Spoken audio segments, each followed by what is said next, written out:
Hello, everyone, and welcome to the first episode in what may be a new ongoing series here on Rennavision. Now, if you guys have been watching Dollar Bin Digging and you like the angle I take with the new release comics and then tying in some of the first appearances and the characters that are appearing in there, that's kind of where this idea spawned out of. Now, while we do quick spoiler-free reviews on the Tack Show every Wednesday, I decided for this, I'm going to be doing a very spoiler-filled full review of a couple of comics potentially each week, and cover all of the other little tidbits and things going on in the book, with pointing out those other characters that are showing up and their first appearances, and other little tie-ins and story points, plot points, things that might tie back into that you find interesting, that I find interesting, that I think is worth knowing about, sort of like a pop-up video style, but while doing a full comic review on some new release books. Again, it's a new idea. Just trying it out. Tell me what you think. Let me know if you like this or not. Let me know if you want to see more of these. Let me know if there's specific titles you want me to focus in on. Because I will have to do, to keep it timely, I would have to do new release books each week. And I don't know what you guys all want to hear about. So I just picked a couple of new number ones this week just to give this a try and test out my theory. I don't want this to be too long a review. I just want it to be kind of a quick little thing and a fun little extra little, topic that we can go and cover and you guys can check out. I don't know. Like I said, I'm open to critiques and suggestions. So please let me know what you think. So with that said, hopefully you enjoy it and hopefully enjoy everything else here on the channel. Please let me know what you think in the comments down below. Make sure that you like, you subscribe, and you hit the alert button so you don't miss anything. Keep telling your friends so we can keep growing the channel. And with that all said, I'm going to give this a go. So check this out right after this short little intro.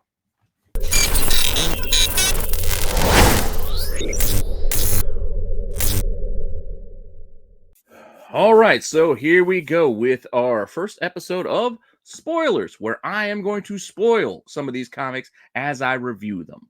Now, with that said, for those of you out there who have yet to try Whatnot, now's your chance. Use my link below. Get yourselves a free $15 to spend on whatever you want with whomever you want. No strings attached. If you haven't tried out Whatnot before, now's your chance. Give it a try. You get a free 15 bucks. You help out the channel and you get yourself something nice in the meantime. So you really don't got anything to lose. Now, with that out of the way, let's get into our first book, which I'm going to be taking from the Marvel side of the, of the fence. And we're going to cover a Marvel book. I decided this week to go with a new number one, which is actually a collected edition of some web comics. So you may have read these if you have a Marvel Unlimited subscription or you're just a huge Negasonic Teenage Warhead fan, but that's what we're going to cover here. This basically, like I said, it's a collected edition of the webtoons, and yeah, it is what it is. So let's get right into it. Negasonic Teenage Warhead number one, this one shot. Let's first look at the character, the title character. So before we even get into the book, let's look at the title character, Negasonic Teenage Warhead, who you're sure you know from the Deadpool movie, and she has kind of been retcon redone over the years in the comic books because her first appearance goes all the way back to Grant Morrison's run on New X-Men. So there were two covers on this book. We had the Cyclops cover and we got the Wolverine cover on this one. Either will do. Find whichever one you like. But inside the guts of this book is where we get our first glimpse at Negasonic Teenage Warhead. Looks nothing like she does now. She looks like a Wednesday Addams mixed with Penance from from Generation X. Nothing like the character we know. But that's her, even if she's not yet named in the comics. I'm not going to go that far into it with the first time we hear her name, but she looked nothing like the character that we know today from the movies. So here we go with some more examples of her. She was around for a while. She was around through the comics in this form for a good long while. A few different runs. Yes, she died, was resurrected, and technically died again, I guess. But yeah, she died on Genosha, and then we had Necrotia, and then we got New Universes, Secret Wars, everything redone. And that's kind of where we find ourselves now because they did redo the character more in line with the one you see from the movies when we got her showing up in Deadpool Mercs for the Money number one, the second volume of this series, mind you. I think it was like 2016 thereabouts. But following the movie, we got a version of Negasonic Teenage Warhead that was just, girl with black hair. Young girl with black hair, teenager, looks nothing like the Wednesday Addams, Beetlejuice girl that we saw before. But here she is in all her glory, just hanging out, in her room. And then, she ends up crossing paths with Deadpool, yada, yada, yada, yada. I'm not even going to get into her power set because that is one of the things that gave me a headache in reading this book, which is what we're going to do right now. So, with that said, let's just get right into a very spoiler-filled recap, read whatever you want to call it. I'm not going to do every page of the book, but we're going to cover a lot of it. Sort of a quick little rundown of what happened in this book. So, as I mentioned, webcomics that they put together and printed out in this one-shot. Now, they try to cover a lot of ground here, but we're going to start off at the beginning, where we start with her basically being wheelman for Deadpool to do a job. And the job here is to basically take out these weird people hunters. And yes, they look like cartoon characters. Elmer Fudd references in here. We got a witch, very cartoony, very silly, very over the top. And he's something about the retirement party for one of these guys who hunts people for sport. And they're actually retiring. Okay, cool. So Deadpool goes in there to take care of them. And like I said, Ellie Femister is Negasonic Teenage Warhead's name. She's basically running wheelman. So throughout the issue, while he's doing his thing, she's like shopping for records. She's giving like her State of the Union address on who she is. You get a taste of the character and her vibe, etc. But at the end of this sort of little tale, which is probably one of the webtoon issues, because this does feel a little chopped up, like this was sequential stories kind of put together. And some of them tie in better than others, where it just kind of feels like it just goes.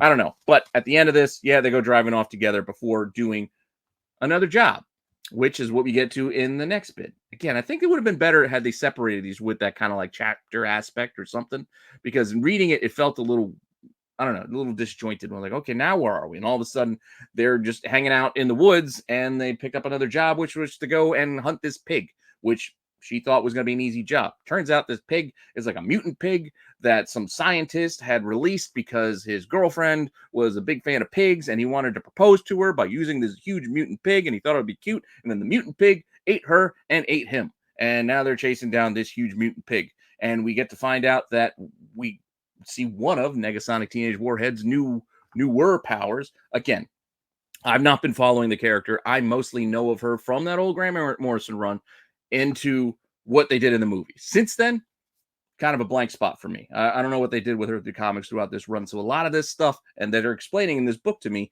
was kind of new information. So I didn't know she had new powers where she can open up windows and teleport things places. I thought she just was a big bomb. And I know that's what she was originally, because she also had that precog kind of thing. So she still has that where she can see things before they happen. And that does play a role in this book. But she also can make portals that go anywhere. And that's what she does to get rid of this pig. Big heart portal. Pig goes in there. Save it for later. Meanwhile, she's getting a call. She's trying to find out what's going on. And she gets this vision. So she gets a precog vision. And she sees this girl who she doesn't know that she has to kiss within an hour, or the universe is going to end. Yeah, it's as crazy as it sounds, because that's what plays out after this. And it's just as wild as what I just said. So, with that information, we find out that the girl is actually Yuki. And that's right here, who has kind of been retconned, because in the movie, he called her Yukio. Everybody called her Yukio. So I wonder if they decided to kind of tweak her name to not be confused with all the Wolverine Yukios that we have to deal with, and call her Yuki Ohara. So that's where Yuki Ohara. So they kind of blended together. That's my gut on why they did this, because now they're calling her Yuki. And in the comics, she's now Yuki. And this is technically her first appearance in comics, because the character before isn't exactly the same as the one we've seen before. I know everybody likes to point towards Surge, and it's not really her. This is a newer character in the movies that's kind of on her own that they're now introducing via this webtoon comic or whatever, and this now print edition. So this is technically the first appearance of Yuki Ohara, who is the character that lines up with what you saw in the Deadpool movies. Now, with that said, we continue this story, and she's reaching out to Emma Frost saying, hey, I had this vision. I need some help. What am I going to do? So she's talking to, Emma through their little telepathic link, and Emma's like, oh, don't worry. You can't. She's like, I'm going to be there in a minute, because she can open up portals. She can teleport places. She's like, no, don't worry about it. I got a reservation for one. But she calls a meeting of the minds. So inside this meeting of the minds, she calls all the ladies of the MCU and the Marvel universe that she can think of that might be able to help. There's we got Invisible Woman, you got Shuri, you got Dr. Tony Ho, you got Scarlet Witch, we got Moondragon, we got Philavel, we got Jean Grey, we got Boom Boom, and we got Emma Frost as sort of a consulate that come together to kind of help Ellie figure out what to do here. So this is where I'm going to kind of focus in on some of these little lectures, and we're going to focus in here first on our top left panel, because in the top left panel, we got a group of characters. You guys know Invisible Woman's first, Fantastic Four 1. I'm not to tell you that. Even Shuri, by now, you know Black Panther 2, and Scarlet Witch, X-Men 4. I'm not going to bother putting those up here, but you may not know who Dr. Tony Ho is, and she is a character that first showed up in New Avengers #1 here. She eventually went on to become Iron Patriot. That's kind of like a little side character of her own as she grew, but she's kind of really just become more of this doctor scientist go-to person here in the Marvel universe now, that, as you can see, is part of this meeting of the minds that they're having, almost an Illuminati of sorts, but of all the ladies of the Marvel universe. Now, so New Avengers 1 would be her first. But from there, we'll go back to our regular issue here and go over to the other panel, which has a few other characters that we can look at. So we're going to go focus in on panel 2 and this other group, starting off with Moondragon. Now, Moondragon is kind of a convoluted character in and of herself. Daughter of Drax, Heather Douglas. I know it's weird, but they're aliens, but they're not. Again, comics. But try to put things into perspective. Moondragon first showed up way back in Daredevil 105. That's the original Moondragon, Heather Douglas. Another version from another universe, because she dies, obviously, as Marvel characters tend to do. They die, they come back, they die again. She dies. We get another character version of her from another universe. I forget the number. You know how Marvel loves giving universe numbers, like Marvel Universe 166,942.7, whatever the hell it is. Infinity Countdown #4, somewhat recent issue, we got introduced to a new Moondragon. So we had the original Moondragon, died, came back, whatever, died again, came back again, whatever it was. We have the original, and we have this other universe character. Showed up in Infinity Countdown #4. Now, from there, they took these two versions of Moondragon and basically put them together and merged them into one new Heather Douglas Moondragon, and that is the current Moondragon we have in the Marvel Universe now. And that happened in Guardians of the Galaxy #5. So if that all makes sense to you, or doesn't make sense to you, and you want to know more, that's the book you want to go back to figure out when the two Moondragons became one. So with that said, that's the version we're talking about here. So figured I'd point that book out. Moving on, we also have, chilling right next to her, Philavel. You guys know her. She's been around the horn a few times, especially on the Spec cycle as the new Captain Marvel, as well as she was Martyr when she got the sword, and she also became a Quasar. I believe she's currently a Quasar, but she's Philavel. For now, that's what we're calling her, just Philavel. But her first would be the new Captain Marvel series, the Captain Marvel series, #17, right there on the cover. I know what you're going to say. You're going to say, well, what about the issue before? Yes, she does show up in the issue before in the final panel, but a lot of people focus in on 17. So 16, 17, pick your poison. Cameo at the end of 16. Yes, that was her, but really, whatever. I gave you both. So that's your Philavel first appearances in 16 and 17 of that Captain Marvel run. Now, you also could see Jean Grey. You know Jean Grey's first, X-Men #1. I'm not going to point that book out to you anymore, but we will go back to the pile because apart from Emma Frost, who also, not going to give you that one, that's what, Uncanny 130 or just X-Men 130. But we're going to look at Boom Boom. So over here, also surprise to Negasonic is, why is Boom Boom here? And she's like, hey, don't worry, she has her purpose. So Boom Boom, famous to me as a member of that New Mutants run that Liefeld took and made X-Force. But she actually first showed up in X Factor #11, way back when. So, what's her name? Like Tabitha or something or other. But anyway, Boom Boom. Yeah, she makes like bombs. So, hence the name Boom Boom. Get it? Cool. She's in this issue too. And she actually plays an important role in that she finds this girl using social media. Hey, there she is. She got a LinkedIn account or whatever, Snapchat, whatever the Marvel Universe versions they decided to call them. She found Yuki. So she found Yuki, gave the address. Hey, cool. Make a teleport. Portal's over. See you later, Wade. Because all this stuff was going on in Ellie's mind, mind you. She was having this meeting of the minds with Emma Frost and all these other ladies. So she's back to standing next to Wade and says, later. And she takes her portal, goes to Yuki's house, finds her parents. They're none too happy. She's apparently off in space or something like that, trying to be a superhero. So Ellie's kind of confused, doesn't know where to go from here because she's not at her house. Meanwhile, she gets jumped by the Time Variance Authority because they see her as meddling with things here, hopping around, trying to mess with, I guess, what's about to go down with that 1 hour time limit, and they got to kiss or the universe ends. Yeah, again, it sounds as silly as it is when you're reading it. But there's the TVA showing up just like in the Loki show, just like we see now in the MCU. They kind of really melded what the original TVA was to where we're at now. So anyway, TVA shows up. They go to attack her. She gets away by releasing that pig. So, hey, there's our tie-in. Remember that pig? She pulls the pig out, messes with the TVA. She bounces, gets away from there. Cool. Goes back to Genosha.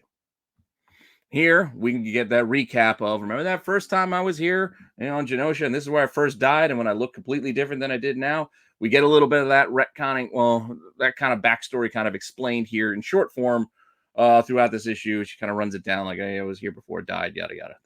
Yeah. It's comics, man. It's kind of crazy. But she was remembering her old self. Now she's the new self, doesn't know what's going on. All she knows is she doesn't want to have all this power that seems to be at her disposal. Like, she can basically do almost anything here, like with some of these powers. So with these choices, she doesn't want them. Okay, commendable, can respect that. But she's just trying to duck her head and stay away and stay out of everything. But it's not going to work because she's got an hour to meet this girl, kiss her, save the universe. Meanwhile, she ends up seeing that in another version of herself, or if she continues down this path, she's going to become a Galactus level threat. Negasonic Endless Godhead. Yes, I said that. Those words came out of my mouth. Negasonic Endless Godhead is who she is doomed to become if she embraces some of these powers. I don't know. See, there's Moondragon kind of filling her in on all this stuff. It's a crazy wild ride. I told you. Meanwhile, big fights and aliens, and you got mega powered Godhead there also, and we got the other ladies. They're mixing it up. A lot of fighting going on here. Meanwhile, Ellie gets pulled out of the fight and starts dealing with a cosmic entity that's numinous. So a little known numinous kind of stops time and just serving her drinks because Scarlet Witch wants to talk to her. So here we go. Now we're tying it with Scarlet Witch. She wants to talk to her, and Ellie's like, I don't want to be like you. I don't want to have reality-altering powers. It's too much. It's too much responsibility. You don't want to be the big bad villain. That's what Wanda's saying. Cool. I get it. They have their talk. What did she learn? Well, she still has to take action. She still has to find this girl and save the universe. So that's what she goes back to do. Time unstuck. Time unstopped. She ends up somehow in the mech that Yuki is driving, which, mind you, I skipped that kind of panel, but Yuki is in a mech in space, part of this fight, and the TVA is there too, and it's all kinds of craziness going on, lots of shenanigans and fighting. Meanwhile, they somehow freeze time and go on a date. So time's frozen. They go on a date at this alien donut shop. Okay. Chit-chatting, meeting each other, getting to know each other, yada, yada, yada. Okay, understood. But it's the end of everything. Hey, whatever. And yeah, well, and as it plays out, they end up making that kiss, saving the universe, and planning to maybe go on another date later. Meanwhile, the TVA says, we'll be watching you, and they bounce, and all is well. Yeah, that just happened. 15 minutes. That's it feels like it took longer to read it because this is a pretty long issue. There's a lot in there. But my final word on this book is basically, you don't have to bother. I did it for you already. I ran it down for you. You don't need to go read this too. You're not missing anything else. So you don't have to go pick this one up. It's also a little extra expensive because it is like a oversized book. I think it's like $7 or $8 or something. So save yourself the cash. You don't need this one unless you're a huge Negasonic Teenage Warhead fan. Then go ahead, pick it up, just stash it in your collection. But as far as the story goes, I already got you covered, and not a lot was needed or necessary with that. So With that said, you sometimes do need to spend money though on those things that are needed and necessary, and that's like your bags, your boards, your boxes, top loaders, things of that nature. And to protect your collectibles, if you're gonna do it and you got to spend the money anyway, why not save some money? Use my link, use my code Renna10, save 10% off since you got to buy that stuff anyway. So just another way, me trying to help you save some cash. So use the code, save some money. Like I said, sometimes you just got to do it anyway. So, with that said, let's move it on over to the DC side of things for another book, real quick. Try to do this one a little faster. The Negasonic one was a long book. It was a long book, so it took a little bit longer than I had planned this show to be. So, let me also know if you want like one book at a time. You want me to do two? Would you like me to try to squeeze in three? Make it quicker, faster, spend more time here? Any suggestions you have, I'm open to them. As I said, this is something, it's something new. I'm trying it out. It's a work in progress. I'm open to feedback. So let me know what you think. With that said, DC, another new number one this week that I wanted to cover, Batgirl. So it's been almost 2 decades. We're getting a new solo series featuring Cassandra Cain as Batgirl. So let's take a quick look at Cassandra Cain, the title character of the book, before we get into the book, just like we did with Negasonic. So with that said, first appearance, I think everybody kind of agrees. I know there's a couple of different options that they throw out there with like the Legends of the Dark Knight, etc. But by and large, most people agree that Batman 567 is the first appearance of our Cassandra Cain Batman or Batgirl. So just go get that one if you want. And we'll just get right into the book. So again, not going to belabor the point. Getting into this book right here. All right, Batgirl number one.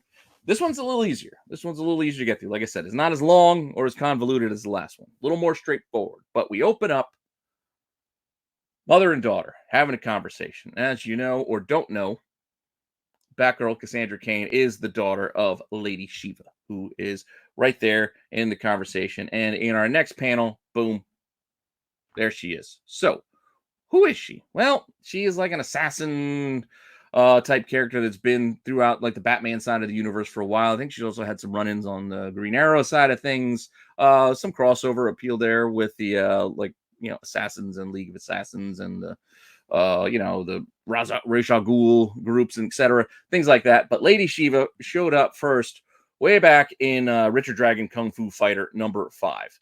Not an easy book to track down at a dollar bin anymore, but they used to be there because not a lot of people cared about Richard Dragon books. But if you like those old Kung Fu style books, your Shang-Chi, Master of Kung Fu, that type of deal, Iron Fist, yeah, it's a pretty cool book. Go and find it. You'll find your first appearance of Lady Shiva in that 5th issue. Now, Lady Shiva has been around a while, as you can see, back since, I think it's like the 70s. But in this book, we'll continue the story. Mother-daughter clashing, button heads. I mean, obviously, her mom is like an assassin, and she runs like a temple of assassins, and she doesn't want any part of that. She wants to do good. We get that. But her mother's trying to warn her that they need to work together because there are more assassins coming to get them both. And those assassins are the Hand in Blue, or what I mistakenly taken as the Hand in Blue. But they're called like the Unburied or something. Also, like undead ninjas. Again, they're the Hand in Blue. Unique ideas, right? But that's all I really know about it. We don't got a lot of details on them yet, but from what I gather, it's very familiar. And I think it's just the Hand wearing blue. But that's just my take. With that said, they're fighting the Hand in Blue. But Cassandra Cain, she was raised to be a perfect weapon. She was raised to be an assassin, so she's well-trained, ready to fight. She's trying to fight not only the blue ninjas, but she's also trying to fight her mom. But her mom is trying to say, hey, we got to stick together. We want to get out of this. But she's trying to take down her mom in the meantime. But her mom knows what's up. She's not taken by surprise by any of this. Meanwhile, ninja's still coming. So she ends up helping, fighting with her mom. 2 of them go together so they can fight each other and take out the ninjas. They take out the ninjas. They get out of this sticky situation. Obviously, I mean, it's the first issue. What do you think was going to happen? They get away. Soaring through the skies at Gotham there with her Batgirl cloak, cape, whatever you want to call it. Ninjas left behind. The Unburied. Again, that's what they're called. Again, I think there's like zombie ninjas. Isn't that what the Hand was? Anyway. With that said, they get away. They're still chatting. She still wants nothing to do with her. She's like, I'm still your mother. Blah, blah, blah, blah.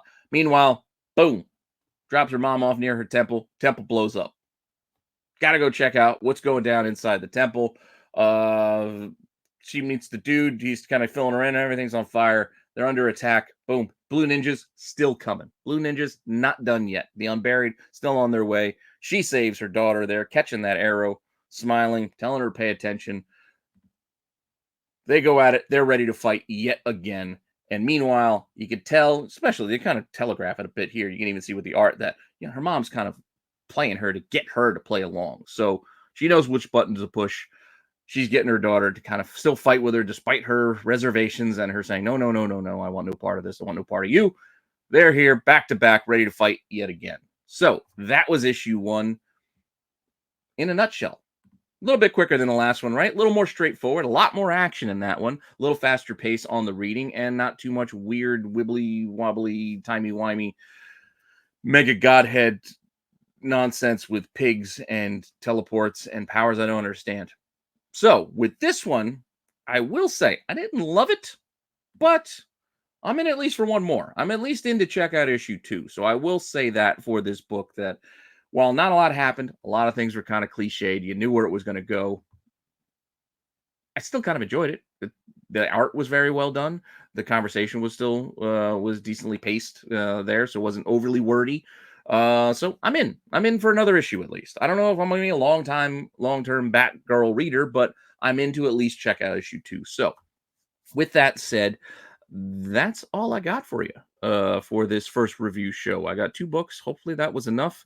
Let me know what you think, again, in the comments down below. Let me know if I should add a 3rd book to this process. Do you like the pace at which this goes? Did I take too long on book 1 with too much throwing in who these characters are who were just barely in the comic? Like, did I spend too much time there? Did you find that fun, the pop-up video style with that, saying, hey, this is the first? Do you really need to know how much those first appearances are valued at right now? Because that's going to take me a little bit extra time to do so. Or is that unimportant and you're just good to know what the first appearances are and you'll do that research on your own? These are things I'd like to know. Again, work in progress, open for feedback. Let me know what you think, and hopefully you're on board for more. Hopefully you also check out the links I told you about. Save yourself some money.